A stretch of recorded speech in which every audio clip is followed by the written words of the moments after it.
If you eat right and do a certain things with your body, you can drop your sleep quota. I'm getting lazy and I'm sleeping, averaging somewhere around 4.5 hours now.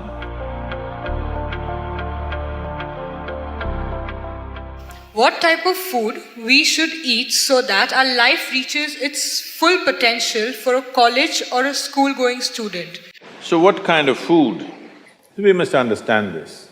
Food is not a religion, food is not a culture, food is just the fuel for this machine. Yes?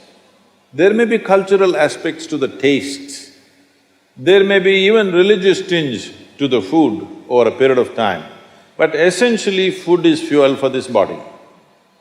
So with what kind of food will it function with minimum struggle within itself and maximum impact? So suppose you buy a petrol car and pump diesel into it, it may still roll around but not at its optimum. Similarly, various foods you can eat and still somehow it functions. But those communities which have eaten with care, you can clearly see a distinct difference in the way they function, the levels of intelligence and whatever. So in India, we prescribed food for different people in different way. If you're doing menial jobs, you eat one way because you need physical muscle. If you're doing other kinds of trading and other kinds of activities, you eat another way. If you're a fighting class, you eat differently. And now if you're into education, spiritual process and subtler aspects of life, then you eat differently. If you're in education, one of the greatest challenges is to stay focused on something. The goddamn textbook, I'm sorry. The wonderful textbook that is written for an average intelligence. It's a common prescription. It's not written for the brilliant student. It is written in a way that it's a common prescription, everybody gets it. But that textbook, how much effort it is taking for a whole lot of people? How they have to read it 10 times to get it? But you lie down in your bed and read a love story, you remember every word, huh? Yes or no? How come? So you don't lack memory, you don't lack focus. It is just that textbook and you chemistry is not working. So what you need is a higher level of focus, a higher level of involvement. And another great enemy for a student is, because this textbook is such a tranquilizer, the moment you open it, go to cinema till 2 a.m. you're up, open the textbook at 9 o'clock, right there, you smash into it. So sleep is another big enemy. So what kind of food do you eat so there is no inertia in the body? In yogic way of seeing things, we are looking at tamas, rajas and sattva. Tamas means inertia, rajas means activity but no balance, sattva means absolutely balanced kind of energy. When you're in education, you need a very balanced kind of energy because you have to focus on something which doesn't naturally interest you.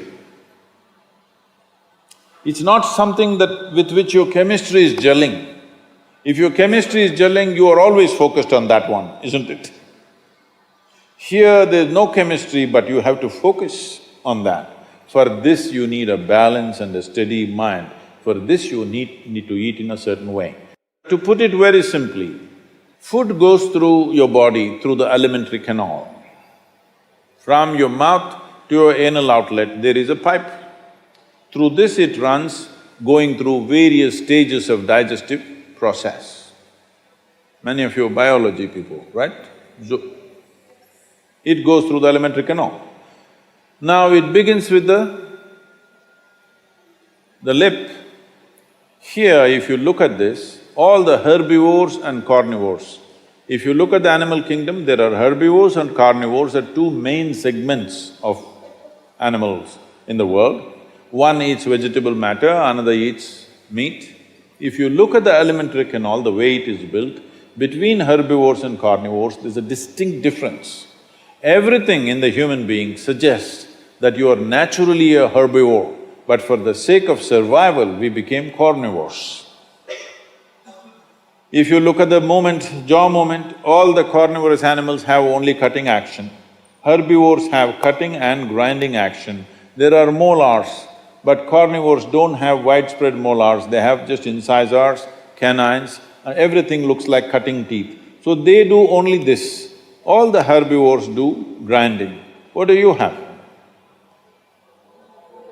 Both. So you are supposed to chew your food. Why you are supposed to chew your food is you have enzymes in your saliva where if you take a little bit of raw rice and put it in your mouth just for a minute, you will see it turn sweet right here, because right here carbohydrate is being converted into sugar, right here. So if you eat properly, then we say about 30 to 50% of your digestion should happen in your mouth. So this part of the digestive system is expecting half-digested food or partially digested food. But right now the way we're eating is mostly we're putting not only undigested food, but partially destroyed food. So the amount of food that you need to get the same amount of energy has increased. You're eating much more food than what you should eat to generate that much of energy. Because of that, there is inertia in the body, because it has to process so much more food than what it should, there is inertia. Once there is inertia, your sleep quota increases. How many hours do you sleep on? Hello? 8 hours. You're going by the prescription, huh? See, this is not that you must deny yourself sleep, that's not the point. But if you eat right and do a certain things with your body, you see very effortlessly, within 3 to 4 weeks, you can drop your sleep quota anywhere between 2 to 3 hours. 1.5 to 3 hours very easily you can drop if you just eat consciously and just learn to sit properly, just the posture, your geometry of the body and what goes into the system. If you just manage these two things, you will see sleep quota will just come down like that. Just to tell you, for over 25 years, I have largely managed with an average of 2.5 hours of sleep. Now I'm getting lazy and I'm sleeping, averaging somewhere around 4.5 hours now, but 7 days of the week, okay? 365 days, non-stop, on, almost every day. My daughter didn't call me for a month. I asked, what the hell is the problem with you? Why are you not calling? She said, every 6 hours you're in the new city, what the hell I'm supposed to do? So I said, okay, which is true. In one day, sometimes we're doing 3 cities, so it's a non-stop activity. And today, many people around me have learned to do this.